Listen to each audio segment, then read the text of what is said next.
प्रेमानन्द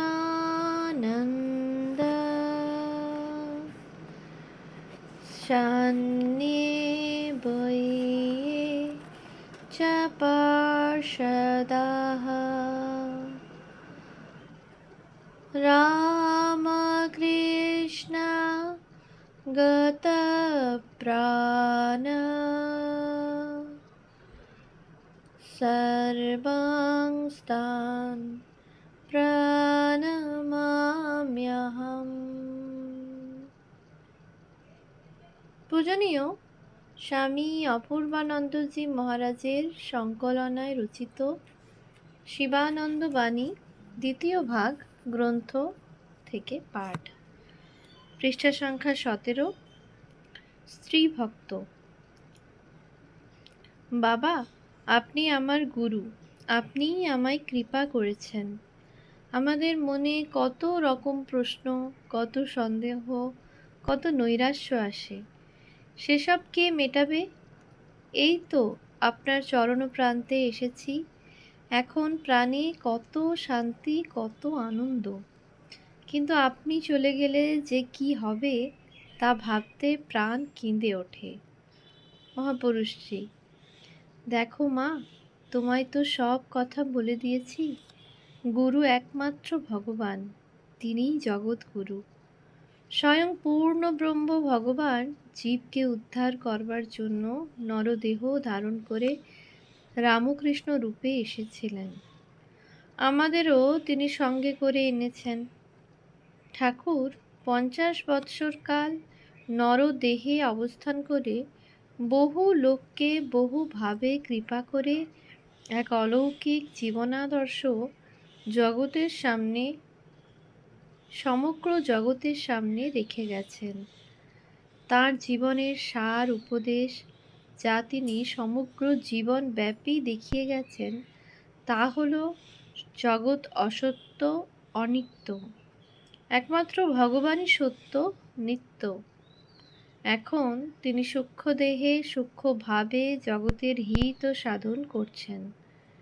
ভগবত ভক্তেরা এখনো ব্যাকুল হয়ে ডাকলে তিনি তাঁদের দর্শন দেন, নানাভাবে কৃপা করেন। আমাদের তিনি এখনো স্থূল দেহে রেখেছেন। এ দেহ নষ্ট হয়ে গেলে আমরাও চিন্ময় দেহে ভগবানের সঙ্গে এক হয়ে অবস্থান করব। আমরা যাদের আশ্রয় দিয়েছি তাদের ইহকাল ও পরকালের সব ভার আমাদের নিতে হয়েছে। ভক্তেরা পবিত্র হৃদয়ে ব্যাকুলভাবে ডাকলে আমাদের দেখাও পাবে। যেমন এখন দেখতে পাচ্ছ, তার চাইতে আরও জীবন্ত ও স্পষ্টভাবে।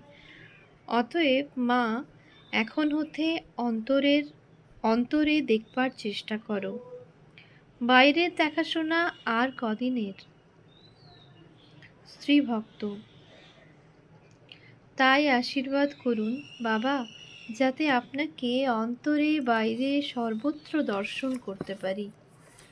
মহাপুরুষজি, তা পারবে। খুব ব্যাকুল হয়ে কেঁদে কেঁদে ডাকলেই দেখতে পাবে। তবে খুব ব্যাকুলতা না হলে হবে না। স্ত্রী ভক্ত। বাবা, আমার একটি জিজ্ঞাস্য আছে। শাস্ত্রে আছে যে ব্রহ্মচর্য পালন না করলে ভগবান লাভ হয় না। ব্রহ্মচর্য পালন ব্যতি রেখে চিত্ত শুদ্ধ হয় না। এখন সেই ব্রহ্মচর্য কিভাবে পালন করতে হয় তা আপনি দয়া করে বলে দিন। খাওয়া দাওয়ায় খুব কঠোরতা করব কি? মহাপুরুষজি। না মা, খাওয়া দাওয়া সম্বন্ধে বিশেষ নিয়ম কিছুই করতে হবে না। তবে ওরই মধ্যে একটু দেখে শুনে খেলেই হলো। নেহাত যেসব জিনিস খুব উত্তেজক তা নাই বা খেলে। কেবলমাত্র রসনার তৃপ্তি সাধনই তো আহারের উদ্দেশ্য নয়। শরীর ধারণের জন্য আহার, আবার শরীর ধারণের উদ্দেশ্য হলো ভগবান লাভ। যে সকল খাবার মনকে চঞ্চল করে, মনকে ভগবানমুখী হতে দেয় না, সে সকল খাবার না খাওয়াই ভালো। কেবলমাত্র আহারের সংযম করলেই যে ব্রহ্মচর্য পালন করা হয়ে গেল তাও নয়। আসল ব্রহ্মচর্য হলো ইন্দ্রিয় সংযম। তা না করতে পারলে ভগবত আনন্দ লাভ করা সুদূর পরাহত। তুচ্ছ রক্তমাংসের তৈরি দেহের আনন্দ না ছাড়তে পারলে সেই ব্রহ্মানন্দ লাভ কি কখনো সম্ভব? তোমরা সংসারে রয়েছ, ঠাকুর সংসারীদের জন্য ভগবান লাভ করার পন্থা কত সোজা করে গেছেন। ঠাকুর বলতেন যে দু একটি সন্তান হবার পর স্বামী স্ত্রীতে ভাই বোনের মতো থাকবে, দেহের সম্বন্ধ ভুলে গিয়ে পরস্পরে ভগবৎ প্রসঙ্গ করবে, দুইজনেই যেন ভগবানের সেবক। দেহের সুখ ভোগের জন্য তো আর জীবন নয়, ভগবান লাভই মানব জীবনের উদ্দেশ্য। দুর্লভ মনুষ্য জন্ম যখন পেয়েছ, তখন জীবনটা বৃথায় যেতে দিও না। আত্মস্বরূপ উপলব্ধি করো, ঠাকুরই হলেন তোমার আত্মা, তাকে লাভ করবার চেষ্টা করো। তিনি তো 14 পোয়া মানুষটি নন, তিনি স্বয়ং ভগবান, তিনিই জীবের অন্তরাত্মা। তাকে লাভ করলে ভববন্ধন চিরতরে কেটে যাবে, আর এ সংসারে বারবার যাতায়াত করতে হবে না। গীতায় আছে, যদ্গত্বা ন নিবর্তন্তে তদ্ধাম পরমং মম। সেই পরম পুরুষকে লাভ করো, তবেই জনম মরণ প্রহেলিকা চিরতরে ঘুচে যাবে। মা, পরম গতি লাভ করতে পারবে। তাকে পেলেই সব বাসনা কামনার নিবৃত্তি হয়, মানুষ পূর্ণ হয়ে যায়, আত্মস্বরূপ হয়ে যায়। ইয়ং লব্ধা চাপরং লাভং মন্যতে নাধিকং ততঃ। স্ত্রী ভক্ত, কি করে তাকে লাভ করতে পারবো?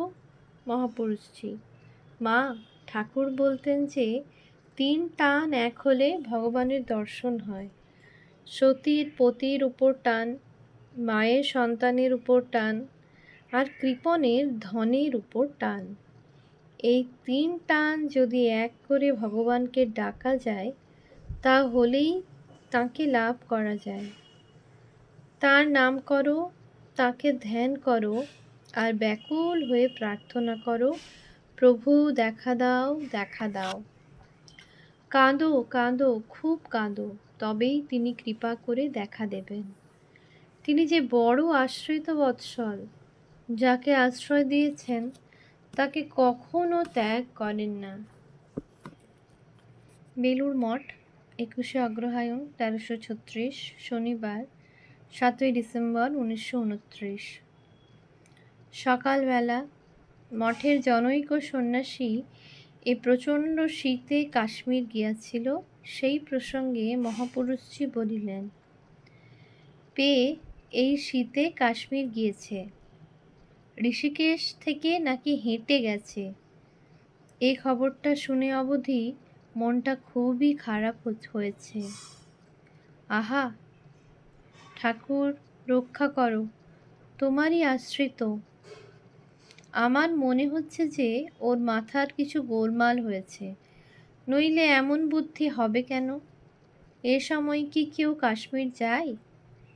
খানিক চুপ করে থেকে, বাবা, এ বড় কঠিন পথ, এ ব্রহ্মবিদ্যার ব্যাপার বড় শক্ত, সব মাথা এ সূক্ষ্মাতিসূক্ষ্ম জিনিস ধারণাই করতে পারে না। জাগতিক বিদ্যা শেখা সোজা, বড় দার্শনিক হওয়া কি বড় বৈজ্ঞানিক হওয়া, বড় কবি কি চিত্রকর কি বড় রাজনীতিজ্ঞ হওয়া, এ বরং সোজা, কিন্তু ব্রহ্মজ্ঞান লাভ করা মহা কঠিন ব্যাপার। তাই তো উপনিষদকার বলেছেন, ক্ষুরস্য ধারা নিশিতা দূরত্বয়া দুর্গম পথস্তৎ কবয়ো বদন্তি। জ্ঞানীরা বলেন যে ক্ষুরের ধারালো ফলার উপর দিয়ে চলা যেমন সুকঠিন, ব্রহ্মজ্ঞানের পথ তেমনই দুর্গম। এ পথ যে কত দুর্গম, তা যারা এ মার্গে আসেনি তারা ধারণাই করতে পারে না। উপনিষদে এই ব্রহ্মবিদ্যাকে যৎ দ্বারা সেই অক্ষর পুরুষকে জানা যায় পরাবিদ্যা বলা হয়েছে। আর যাবতীয় জাগতিক বিদ্যাকে বলেছে অপরাবিদ্যা। এ পরাবিদ্যা লাভ করতে হলে অটুট ব্রহ্মচর্যের দরকার। কায় মনোবাক্যে দীর্ঘকাল ব্রহ্মচর্য পালনের ফলে শরীর ও মনে শুদ্ধ পবিত্র ভগবৎ ভাব ব্রহ্মভাব ধারণা করবার মতো শক্তি জন্মায়। মস্তিষ্কে নতুন স্নায়ু সৃষ্টি হয়। শরীরের ভেতরকার সব অণু পরমাণু পর্যন্ত বদলে যায়। অখণ্ড ব্রহ্মচর্য চাই।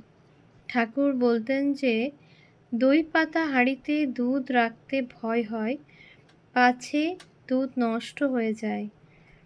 তাই তো তিনি শুদ্ধ সত্য ছেলেদের অত ভালোবাসতেন। তারাই ভগবৎ ভাব ঠিক ঠিক ধারণা করতে পারে। এসব অতি সূক্ষ্ম ব্যাপার। অবশ্য সর্বোপরি চাই ভগবৎ কৃপা। মহামায়ার বিশেষ কৃপা না হলে এসব কিছুই হবার জো নেই। তিনি কৃপা করে ব্রহ্মবিদ্যার দ্বার খুলে দিলে তবেই জীব ব্রহ্মবিদ্যার অধিকারী হতে পারে, নচেৎ নয়।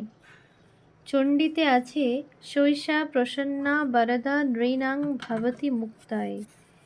সেই মহামায়াই প্রসন্ন হয়ে মানবগণকে মুক্তির জন্য বর প্রদান করেন। মস্তিষ্কের ভেতর কত কি সূক্ষ্ম স্নায়ু আছে, তার একটু কিছু বিগড়ে গেলে হয়ে গেল। মা ঠাকরুন বলতেন, ঠাকুরের কাছে প্রার্থনা করবে যাতে মাথাটা ঠিক থাকে। মাথাটি বিগড়ে গেলেই ব্যাস সব হয়ে গেল। স্বামীজি বলেছিলেন, shoot me if my brain goes wrong. আমার মাথা যদি বিগড়ে যায় তো আমায় গুলি করে মেরে ফেলো। পেয়ে যখন প্রথম মঠে আসে তখন ওর মাথার গড়ন দেখেই আমার মনে হয়েছিল যে ওর মাথা বিগড়ে যাবে, ও পাগল হয়ে যাবে। শুনেছিলাম যে ঋষিকেশে নাকি কোনো হঠযোগীর কাছে হঠযোগ শিখছিল। ওসব বাবা ভালো নয়। তাছাড়া ও বহুদিন যাবৎ খালি বাইরে বাইরে ঘুরে বেড়াচ্ছিল, মঠের সাধুদের সঙ্গে কোনো সম্পর্কই রাখেনি। যা খুশি তাই করে বেরিয়েছে। এখন দেখো তো মাথাটি বিগড়ে বসেছে। মহারাজও বলতেন যে প্রথমাবস্থায় সাধুর পক্ষে একেবারে একা একা থাকা মোটেই নিরাপদ নয়। অন্তত দুজন একসঙ্গে থাকা ভালো। আর ওই করে বুঝি তপস্যা হয়? খালি ঋষিকেশ, উত্তরকাশী আর পাহাড় জঙ্গলে ঘুরে বেড়ালেই তপস্যা হলো? কিছুক্ষণ চুপ করিয়া থাকিয়া আবার বলিলেন, ঠাকুর রক্ষা করো, তোমারই আশ্রয়ে এসেছে, তুমি না বাঁচালে আর কে বাঁচাবে? আহা, বেচারি বড় ভালো ছেলে ছিল। জনৈক ব্রহ্মচারী।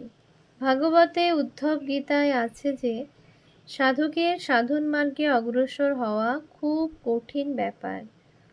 দেব গ্রহাদি ব্যাধি আত্মীয় স্বজন প্রভৃতি নানাভাবে এসে সাধনের ঘোরতর বিঘ্ন উৎপাদন করে। মহাপুরুষজি, শ্রী ভগবানের কৃপা হলে সব বিঘ্নই কেটে যায়। ঠাকুর হলেন কপাল মোচন। তার আশ্রয় নিলে আধি ভৌতিক, আধি দৈবিক ইত্যাদি সব বিঘ্ন অপসারিত হয়ে যায়। চণ্ডীতে আছে রোগান শেষান অপহংসি তুষ্টা রুষ্টা তু কামান সকলানভীষ্টান ত্বমাশ্রিতানাং ন বিপন্নরানাং ত্বমাশ্রিতা হ্যাশ্রয়াতাং প্রয়ান্তি। অর্থাৎ সেই মহামায়া প্রসন্না হলে অশেষ রোগের নাশ হয়ে যায়। আবার তিনি রুষ্টা হলে নষ্ট হয় সকল বাঞ্ছিত কামনা। তার আশ্রিতগণের বিপদ থাকে না, তারা সকল প্রকার বিপদ মুক্ত হয়ে যায়। আর তার আশ্রিত ও কৃপাপ্রাপ্ত মনুষ্যগণ সর্বজীবের আশ্রয়স্থল হয়, তাহা ব্রহ্মস্বরূপ হয়ে সকলের অধিষ্ঠান স্বরূপ হয়। আর আছে সৎসঙ্গ, তাতে মানুষ রক্ষা পায়। শতাং সঙ্গ মহতের সঙ্গ বিশেষ দরকার। হাজার হাজার লোক চেষ্টা করে, কিন্তু দু একজনের মাত্র তত্ত্বজ্ঞান লাভ হয়। মহারাজকে একজন ভক্ত জিজ্ঞাসা করেছিল, ভক্তি কিসে হয়? তাতে মহারাজ বারংবার বলেছিলেন, সৎসঙ্গ, সৎসঙ্গ। মহাপুরুষেরা ভগবানের সঙ্গে পরিচয় করিয়ে দেন। সৎসঙ্গ চাই বাবা, সৎসঙ্গ চাই। সমস্ত শাস্ত্রাদিতেই সৎসঙ্গের খুব প্রশংসা আছে। ব্রহ্মচারী, রামায়ণে আছে ঋষি নাম অগ্নি কল্পানাং ইত্যাদি। মহাপুরুষজি, ঠিক বলেছ। শ্রী রামচন্দ্র রাবণ বধের জন্য অগ্নিকল্প ঋষিদের আশীর্বাদ ও বর লাভ করে রাক্ষসকুল ধ্বংসের উদ্যোগ করেছিলেন। পরে শতাংসঙ্গ বারবার বললেন, শেষটাই বললেন, তবে কি জানো, আর যাই হোক, মহামায়ার কৃপা না হলে কিছুই হবে না। তিনি প্রসন্ন হয়ে মায়ার এলাকার বাইরে যেতে দিলেই রক্ষা, নইলে আর কোনো উপায় নেই। কৃপা, কৃপা, কৃপা। আন্তরিক হলে তিনি কৃপা করেনও। ওম শান্তি শান্তি শান্তি। হরি ওম তৎসৎ। শ্রীরামকৃষ্ণার্পণমস্তু।